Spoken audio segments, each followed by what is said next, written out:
क्यूनोलीन की chemical properties के बारे में। क्यूनोलीन एक कलरलेस लिक्विड कंपाउंड है जिसका बॉइलिंग पॉइंट 511 केल्विन है। इसकी रेजोनेंस एनर्जी 264.9 किलो जूल पर मोल है। हकल रूल के अकॉर्डिंग ये एरोमेटिक कंपाउंड है जिसमें 10 पाई इलेक्ट्रॉन है और ये 10 पाई इलेक्ट्रॉन डीलोकलाइजेशन प्रोसेस में कंट्रीब्यूट करते हैं, जिसकी वजह से ये एक हाईली स्टेबल एरोमेटिक कंपाउंड बन जाता है। अगर रेजोनेटिंग स्ट्रक्चर की बात करें तो यहाँ हम देखेंगे कि डबल बॉन्ड ब्रेक होकर नाइट्रोजन की तरफ शिफ्ट कर रहा है, जिसकी वजह से नाइट्रोजन पे नेगेटिव चार्ज डेवलप हो गया है। वहीं अगर प्रिडिन रिंग जो कि क्यूनोलीन की प्रिडिन रिंग है उसके ऊपर गौर करें तो इलेक्ट्रॉन डेंसिटी कम होती हुई नजर आ रही है, स्पेशली दूसरी और चौथी पोजीशन के ऊपर। और इस प्रिडिन रिंग को अगर बेंजीन रिंग जो कि क्यूनोलीन की बेंजीन रिंग है उससे कंपेयर करें तो बेंजीन रिंग ज्यादा इलेक्ट्रॉन रिच नजर आती है एज कंपेयर टू प्रिडिन। इसीलिए जब हम इलेक्ट्रोफिलिक सब्स्टिट्यूशन रिएक्शन पढ़ेंगे वहां हम देखेंगे कि क्यूनोलीन की बेंजीन रिंग के ऊपर इलेक्ट्रोफिलिक सब्स्टिट्यूशन रिएक्शन के प्रोडक्ट हमें डोमिनेंट नजर आएंगे। वहीं अगर प्रिडिन रिंग की बात करें तो यहाँ पर इलेक्ट्रोफाइल अटैक नहीं करता क्योंकि यहाँ इलेक्ट्रॉन डेंसिटी कम हो रही। वहीं अगर न्यूक्लियोफिलिक सब्स्टिट्यूशन रिएक्शन की बात करें तो प्रिडिन रिंग के ऊपर हमें न्यूक्लियोफिलिक सब्स्टिट्यूशन प्रोडक्ट डोमिनेट करते हुए नजर आते हैं, क्योंकि यहाँ इलेक्ट्रॉन डेंसिटी कम है और न्यूक्लियोफाइल यहीं पर अटैक करता है। सबसे पहले हम बात करेंगे क्यूनोलीन के बेसिक नेचर की। ये वीक बेसिक नेचर शो करता है क्योंकि यहाँ पर जो नाइट्रोजन है वो lone pair sp2 hybridise orbit में रिजाइड करता है, आसानी से अवेलेबल है डोनेशन के लिए। ये प्रोटॉन के साथ कंबाइन होके या एसिड के साथ कंबाइन होके रिस्पेक्टिव साल्ट बनाता है। जैसे यहाँ पे HCl के साथ क्यूनोलीन रिएक्ट करती है और हमें क्यूनोलीन हाइड्रोक्लोराइड मिल जाता है। वहीं एल्काइल आयोडाइड के साथ क्यूनोलीन अगर रिएक्ट करती है तो 1 एल्काइल क्यूनोलीनियम आयोडाइड बनाती है। आइए बात करते हैं इलेक्ट्रोफिलिक सब्स्टिट्यूशन रिएक्शन की। जैसा कि हम अभी बता के आए हैं पिछली स्लाइड में, वहां हमने डिस्कस किया था कि प्रिडिन रिंग के ऊपर इलेक्ट्रॉन डेंसिटी कम हो जाती है और बेंजीन रिंग क्यूनोलीन की इलेक्ट्रॉन रिच नजर आती है। तो जो भी सब्स्टिट्यूशन जाएगा इलेक्ट्रोफिलिक सब्स्टिट्यूशन रिएक्शन के केस में वो इसी बेंजीन रिंग पर जाएगा। और यहाँ पर C5, C8, C6, C7 ये पोजीशन अवेलेबल रहती हैं इलेक्ट्रोफिलिक सब्स्टिट्यूशन रिएक्शन के केस में। और प्रोडक्ट डोमिनेंसी इस बात पर डिपेंड करती है जो कार्बोकैटायन यहाँ पर इलेक्ट्रोफाइल के अटैक के बाद बनेगा वो किस केस में ज्यादा स्टेबल होगा। इसी कार्बोकैटायन की स्टेबिलिटी पर डिपेंड करता है कि हमें किस पोजीशन पे कौन सा प्रोडक्ट ज्यादा डोमिनेंट मिलेगा। आइए बात करते हैं इसी के रिलेशन में। जब हम मैकेनिज्म डिस्कस करेंगे तो हम ये कंपैरिजन करेंगे कि कौन सी पोजीशन पर इलेक्ट्रोफिलिक सब्स्टिट्यूशन रिएक्शन आसानी से जाएगी और कौन सी पोजीशन पे इलेक्ट्रोफिलिक सब्स्टिट्यूशन रिएक्शन डोमिनेट करेगी। आइए डिस्कस करते हैं इसका मैकेनिज्म। सबसे पहला स्टेप है न्यूक्लियोफाइल और इलेक्ट्रोफाइल का जनरेट होना। ये इलेक्ट्रोफाइल रिंग के ऊपर अटैक करता है और कार्बोकैटायन बनाता है और ये कार्बोकैटायन स्टेबलाइज करता है रेजोनेटिंग स्ट्रक्चर के थ्रू। और इस कार्बोकैटायन की स्टेबिलिटी पर डिपेंड करता है कि ये इलेक्ट्रोफाइल किस पोजीशन पे अटैक करेगा और डोमिनेंट प्रोडक्ट कौन सा मिलेगा। जैसा कि हम यहाँ पहला केस देख रहे हैं जहां हमने C5 पोजीशन के ऊपर इलेक्ट्रोफाइल का अटैक कराया है और हमें 7 रेजोनेटिंग स्ट्रक्चर मिले हैं इंटरमीडिएट कार्बोकैटायन के, जहां हम देख रहे हैं पहला, दूसरा, तीसरा और चौथा स्ट्रक्चर। ये वो स्ट्रक्चर हैं जो ज्यादा कंट्रीब्यूट करते हैं। इन स्ट्रक्चर में अगर आप गौर से देखेंगे तो पिरिडिन रिंग पर एरोमेटिक कैरेक्टर ब्रेक नहीं हो रहा, और जिन स्ट्रक्चर के अंदर पिरिडिन रिंग में एरोमेटिक कैरेक्टर ब्रेक नहीं होंगे वो ज्यादा कंट्रीब्यूट करेंगे स्टेबिलिटी के लिए।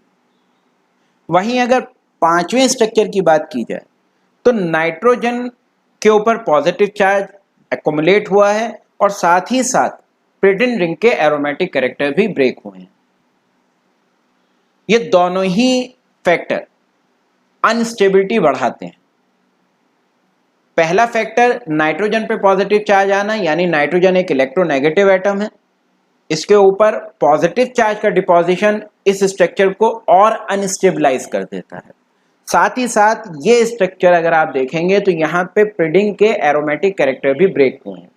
तो दोनों ही फैक्टर यहाँ दिखाई देते हैं जिसकी वजह से ये पर्टिकुलर रेजोनेटिंग स्ट्रक्चर अनस्टेबलाइज हो जाता है, इसकी स्टेबिलिटी सबसे कम है, या यूं कहें ये हाईली अनस्टेबल स्ट्रक्चर है।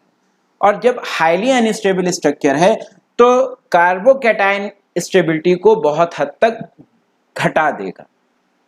वहीं अगर हम छठे और सातवें स्ट्रक्चर की बात करें तो पिरिडिन के एरोमेटिक कैरेक्टर ब्रेक हुए हैं मगर नाइट्रोजन पे पॉजिटिव चार्ज कहीं भी डिपॉजिट नहीं हो रहा है। इसका मतलब यह है कि ये स्ट्रक्चर बहुत कम स्टेबल है और कार्बोकैटायन की स्टेबिलिटी के लिए कम कंट्रीब्यूट करते हैं। और ओवरऑल स्टेबिलिटी की बात करें तो यहाँ पे ऐसे स्ट्रक्चर ज्यादा हैं जो स्टेबिलिटी को बढ़ा रहे हैं और ऐसे स्ट्रक्चर कम हैं जो स्टेबिलिटी को घटा रहे हैं। तो ओवरऑल स्टेबिलिटी जो कार्बोकैटायन की होगी वो काफी ज्यादा होगी। वहीं अगर इसका कंपैरिजन C8 पोजीशन से किया जाए, अगर इलेक्ट्रोफाइल C8 पोजीशन पर अटैक करता है तो यहां भी हमें 7 रेजोनेटिंग स्ट्रक्चर देखने को मिलते हैं। पहला, दूसरा, तीसरा और चौथा स्ट्रक्चर यहाँ पे एरोमेटिक कैरेक्टर ब्रेक नहीं होते, ज्यादा कंट्रीब्यूट करते हुए नजर आते हैं स्टेबिलिटी के लिए। वहीं अगर पांचवें, छठे और सातवें स्ट्रक्चर की बात करें तो एरोमेटिक कैरेक्टर पिरिडिन के ब्रेक हो गए हैं मगर नाइट्रोजन वाला जो स्ट्रक्चर है जहां नाइट्रोजन पे पॉजिटिव चार्ज जमा होता है वो स्ट्रक्चर यहाँ पे हमें देखने को नहीं मिलते हैं। तो ओवरऑल स्टेबिलिटी यहाँ पर भी बढ़ती हुई नजर आ रही है कार्बोकैटायन इंटरमीडिएट की। और इसका कंपैरिजन अगर C5 से किया जाए तो यहाँ पे जो कार्बोकैटायन मिलेगा वो ज्यादा स्टेबल होगा as compare to C5 position में मिलने वाला कार्बोकैटायन इंटरमीडिएट से। C7 पोजीशन के केस को अगर स्टडी करें तो इलेक्ट्रोफाइल जब C7 पोजीशन पर अटैक करता है तो कार्बोकैटायन अपने आप को 9 रेजोनेटिंग स्ट्रक्चर से स्टेबलाइज करता है। अगर खाली नंबर ऑफ रेजोनेटिंग स्ट्रक्चर के ऊपर स्टेबिलिटी को डिपेंड कर दिया जाए तो ये ज्यादा स्टेबल स्ट्रक्चर होगा, मगर ऐसा नहीं है। जो दो फैक्टर हैं, पिरिडिन रिंग के एरोमेटिक कैरेक्टर ब्रेक होना और पॉजिटिव चार्ज डिपॉजिट होना नाइट्रोजन के ऊपर, उनका कंट्रीब्यूशन भी यहां पर दिखाई देता है जिसकी वजह से ओवरऑल स्टेबिलिटी यहां घट जाती है। अगर यहां हम स्ट्रक्चर्स की स्टडी करें तो चौथे और पांचवें केस में स्टेबिलिटी को बढ़ाने वाले स्ट्रक्चर दिखाई देंगे। दो स्ट्रक्चर हैं जो यहाँ पे स्टेबिलिटी को बढ़ा रहे हैं क्योंकि यहाँ पर एरोमेटिक कैरेक्टर पिरिडिन के ब्रेक नहीं हो रहे। वहीं तीसरे और छठे स्ट्रक्चर को देखें तो ऐसे स्ट्रक्चर दिखाई देंगे जहां पर नाइट्रोजन पे पॉजिटिव चार्ज बढ़ रहा है और पिरिडिन रिंग के एरोमेटिक कैरेक्टर भी ब्रेक हो रहे हैं। तो ये वो दो स्ट्रक्चर हैं जो अनस्टेबिलिटी को बढ़ा रहे हैं। दो स्ट्रक्चर हैं यहां से।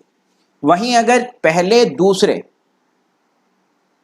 सातवें, आठवें और नवें स्ट्रक्चर को देखें तो पिरिडिन रिंग के एरोमेटिक कैरेक्टर ब्रेक होते हुए नजर आते हैं, मगर ऐसा स्ट्रक्चर नजर नहीं आता जहां पे नाइट्रोजन पे पॉजिटिव चार्ज बढ़ता हो। तो ये वो स्ट्रक्चर हैं जो स्टेबिलिटी के लिए बहुत कम कंट्रीब्यूट करते हैं। तो ओवरऑल स्टेबिलिटी की अगर बात करें तो यहाँ पे ऐसे स्ट्रक्चर ज्यादा हैं जो अनस्टेबिलिटी को बढ़ाते हैं और ऐसे स्ट्रक्चर कम हैं जो बहुत ज्यादा कंट्रीब्यूट करते हैं स्टेबिलिटी के लिए। तो ओवरऑल स्टेबिलिटी यहाँ पे अगर हम देखेंगे तो C5 और C8 के केस में जो कार्बोकैटायन बनना है वो ज्यादा स्टेबल होगा एज कंपेयर टू C7 के केस में बनने वाले कार्बोकैटायन। वहीं अगर C6 केस में अगर स्टडी करें, जब इलेक्ट्रोफाइल C6 पोजीशन पे अटैक करके इंटरमीडिएट कार्बोकैटायन बनाता है, वहां पर भी ये 9 रेजोनेटिंग स्ट्रक्चर डेवलप करता है। चौथे और पांचवा स्ट्रक्चर ऐसा स्ट्रक्चर है जो स्टेबिलिटी को बढ़ा रहा है, क्योंकि यहाँ पे प्रिडिन के एरोमेटिक कैरेक्टर ब्रेक नहीं हो रहे। वहीं पहले, दूसरे, तीसरे, छठे, सातवें, आठवें और नवें स्ट्रक्चर को देखें तो प्रिडिन के एरोमेटिक कैरेक्टर ब्रेक होते हुए नजर आ रहे हैं, मगर कोई भी स्ट्रक्चर ऐसा नहीं है जहां नाइट्रोजन के ऊपर पॉजिटिव चार्ज जमा हो रहा हो, डिपॉजिट हो रहा हो। तो यहां अगर हम ओवरऑल स्टेबिलिटी की बात करेंगे तो ऐसे स्ट्रक्चर यहां भी कम है जो बहुत ज्यादा स्टेबिलिटी को बढ़ाते हैं। तो ओवरऑल स्टेबिलिटी यहां पर भी कार्बोकैटायन की 5वें और 8वें पोजीशन में बनने वाले कार्बोकैटायन से कम होगी, मगर C7 के केस में बनने वाले कार्बोकैटायन से ज्यादा होगी। तो जब हम इलेक्ट्रोफिलिक सब्स्टिट्यूशन रिएक्शन के एग्जाम्पल स्टडी करेंगे तो वहां हमें देखने में मिलेगा कि C5 और C8 पोजीशन वाले जो प्रोडक्ट है वो डोमिनेट करेंगे। अगर ये दोनों पोजीशन बिजी होंगी तब कहीं जाकर हमें C6 और C7 वाले प्रोडक्ट ऑब्टेन होंगे। आखिरी स्टेप की बात करें तो यहाँ पे रिमूवल ऑफ प्रोटोन है। प्रोटोन के रिमूवल के बाद रीएरोमेटाइजेशन होता है और रीएरोमेटाइजेशन के बाद हमें रिस्पेक्टिव प्रोडक्ट मिल जाते हैं। यहाँ हमने कुछ एग्जाम्पल डिस्कस किए हैं इलेक्ट्रोफिलिक सब्स्टिट्यूशन रिएक्शन के। सबसे पहला है नाइट्रेशन। क्यूनोलिन नाइट्रेशन के बाद 5 नाइट्रोक्यूनोलिन और 8 नाइट्रोक्यूनोलिन डेरिवेटिव का मिक्सचर प्रोड्यूस करता है। वहीं सल्फोनेशन के बाद 5 सल्फोनिक एसिड और 8 सल्फोनिक एसिड डेरिवेटिव हमें मिल जाते हैं। अगर ब्रोमिनेशन की बात करें तो ब्रोमिनेशन के बाद भी हमें 5 ब्रोमोक्यूनोलिन और 8 ब्रोमोक्यूनोलिन डेरिवेटिव मिलते हैं। ब्रोमिनेशन अगर वेपर फेस में कराया जाए तो हमें 3 क्यूनोलिन डेरिवेटिव मिलते हैं और ये रिएक्शन 773 केल्विन टेम्परेचर पर जाती है। वहीं हाईली एसिडिक कंडीशन में हमें 5 ब्रोमो और 8 ब्रोमोक्यूनोलिन डेरिवेटिव मिल जाते हैं। न्यूक्लियोफिलिक सब्स्टिट्यूशन रिएक्शन की बात करें तो हमने रेजोनेटिंग स्ट्रक्चर में बताया था कि प्रिडिन रिंग के ऊपर इलेक्ट्रॉन डेंसिटी कम हो रही और इलेक्ट्रॉन डेंसिटी कम होने की वजह से जो इलेक्ट्रॉन रिच स्पीसीज है न्यूक्लियोफाइल वो इस रिंग के ऊपर अटैक करता है और हमें न्यूक्लियोफिलिक सब्स्टिट्यूशन डेरिवेटिव मिल जाते हैं। जैसे यहाँ पे हमने क्यूनोलिन की रिएक्शन सोडामाइड से कराई है और हमें 2 अमीनो क्यूनोलिन डेरिवेटिव मिल गए। वहीं एल्काइल लिथियम के साथ ये रिएक्शन कराते हैं तो हमें 2 एल्काइल क्यूनोलिन डेरिवेटिव मिल जाते हैं। अगर रिडक्शन की बात करें तो अलग अलग रिडक्शन कंडीशन में ये अलग अलग प्रोडक्ट देता है। SnHCl या निकल के प्रेजेंस में रिडक्शन कराया जाए तो ये 1 2 3 4 टेट्राहाइड्रोक्यूनोलिन डेरिवेटिव बनाता है। वहीं प्लेटिनियम एसिटिक एसिड के प्रेजेंस में रिडक्शन रिएक्शन में इस्तेमाल किया जाए तो हमें डेकाहाइड्रोक्यूनोलिन डेरिवेटिव मिल जाते हैं। लिथियम एल्यूमिनियम हाइड्राइड या बच रिडक्शन कंडीशन के अंदर ये हमें 1 2 डाइहाइड्रोक्यूनोलिन डेरिवेटिव देता है। अगर ऑक्सीडेशन की बात करें तो KMnO4 के साथ अगर क्यूनोलिन को हीट कर दिया जाए तो बेंजीन रिंग ब्रेक होकर डाइकार्बोक्सिलिक एसिड डेरिवेटिव देती है प्रिडिन के, और ये डाइकार्बोक्सिलिक एसिड हीट होने पर डीकार्बोक्सिलेशन के बाद हमें निकोटिनिक एसिड देता है जो कि मोनोकार्बोक्सिलिक एसिड है प्रिडिन का। तो ये बात थी केमिकल प्रॉपर्टीज की क्यूनोलिन के केस में। अगले लेक्चर में हम बात करेंगे आइसोक्यूनोलिन की सिंथेसिस की और इसकी केमिकल प्रॉपर्टीज की।